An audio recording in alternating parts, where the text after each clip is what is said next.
Resuming debate, the honourable member for Fleetwood, Port Kells.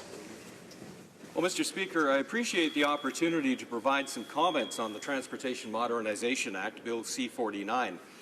As a member of the Standing Committee on Transportation, Infrastructure and Communities, I wanted to start by applauding the work of all my colleagues on the committee. We dedicated a full week in early September to study of the bill, hearing key witnesses and working through a clause-by-clause analysis that produced well-considered, well-debated and productive amendments.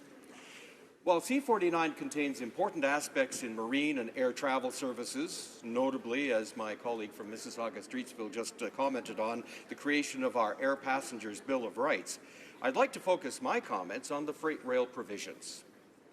Modernization in this area was, in my view, an important step forward to create equity for shippers across Canada while balancing our national interest in ensuring a healthy rail sector. Secondly, Bill C-49 ensures that service agreements establish as much as possible equal performance obligations between rail companies and their customers, better conflict resolution and mechanisms. So balance is vital. Our producers, shippers, and others need reliable rail service to meet their obligation to customers at home and around the world.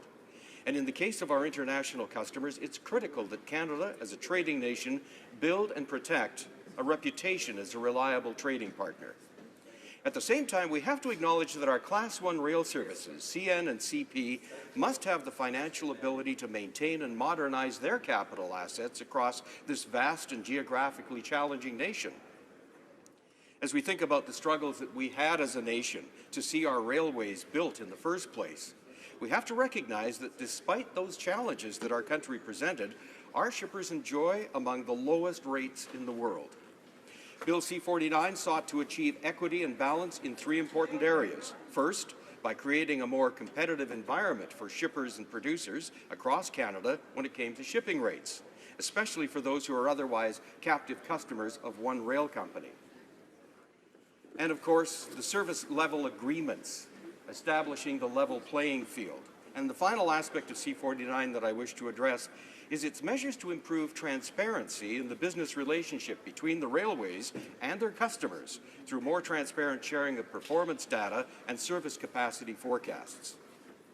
So creating a more competitive environment for otherwise captive customers involves a mechanism known as interswitching.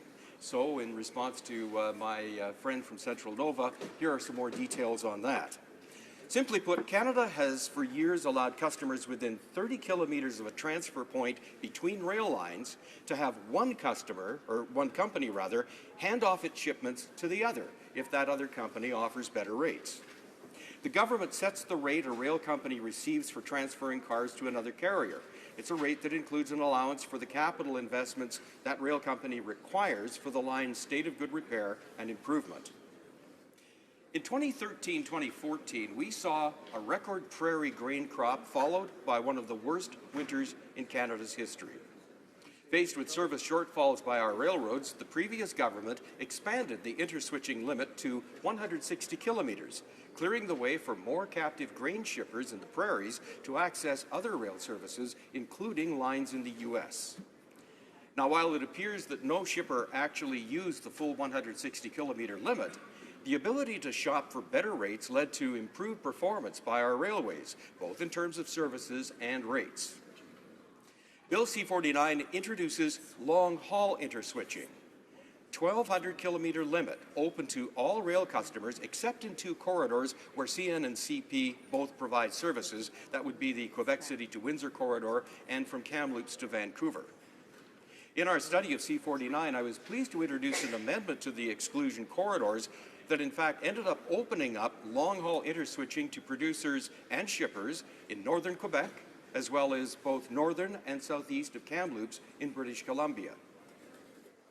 Bill C-49 will take interswitching, a mechanism that in a limited way provides a competitive shipping rate for grain producers in the prairies, and make it available in a big way to mines, mills, manufacturers, and producers across Canada. C-49 also corrected a long-standing inequity between the rail lines and their customers. Until now, a rail company had been able to penalize shippers for delays in loading or unloading cars, but there was no reciprocal penalty against the railway for failing to provide the agreed-to number of cars at the agreed-to time. So when you think of the cost involved of keeping a ship waiting in Vancouver Harbour for a train to arrive, not to mention the reputational damage we suffer when we don't deliver to customers on time, establishing equitable performance obligations between shippers and the railways makes sense, and that's what Bill C-49 will do. So finally, shippers and rail companies will more properly share responsibilities for the efficient and timely movement of goods. They'll do this by accepting the consequences of non-performance in service agreements through reciprocal penalties. Now, recognizing that issues will arise in negotiating and performing commercial agreements, C-49 amends the Canada Transport Act, allowing the agency to provide confidential, informal, low-cost, and expedient dispute resolution assistance. This has the potential to spare rail companies and their customers the need to pursue expensive and time-consuming remedies. Similarly, access will be expanded to a summary paper-based final offer arbitration process as a way to resolve disputes. Formerly, this was available only when the freight charges involved were less than $750,000. Bill C-49 increases the threshold to $2 million, making this process available to more small and medium-sized shippers.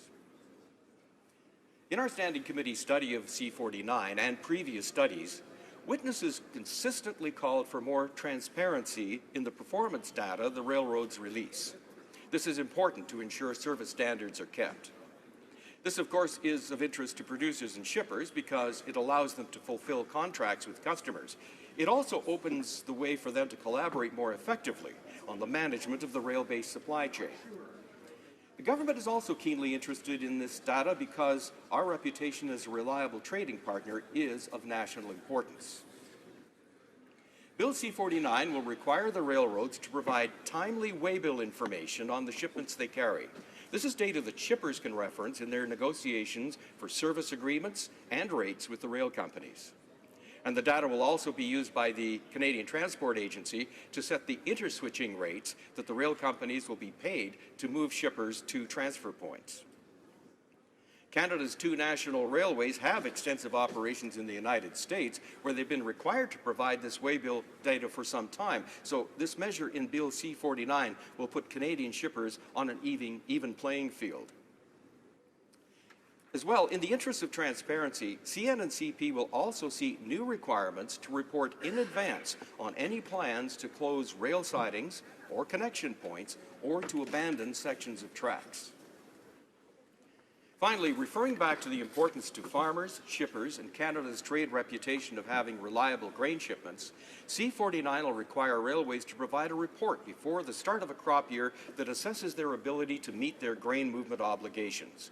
And then before October 1st, the railways will have to review the state of the year's crop and forecast for the upcoming winter and provide the government with its contingency plan to move grain in the event we see another scenario like the one we faced in the winter of 2013 and 14.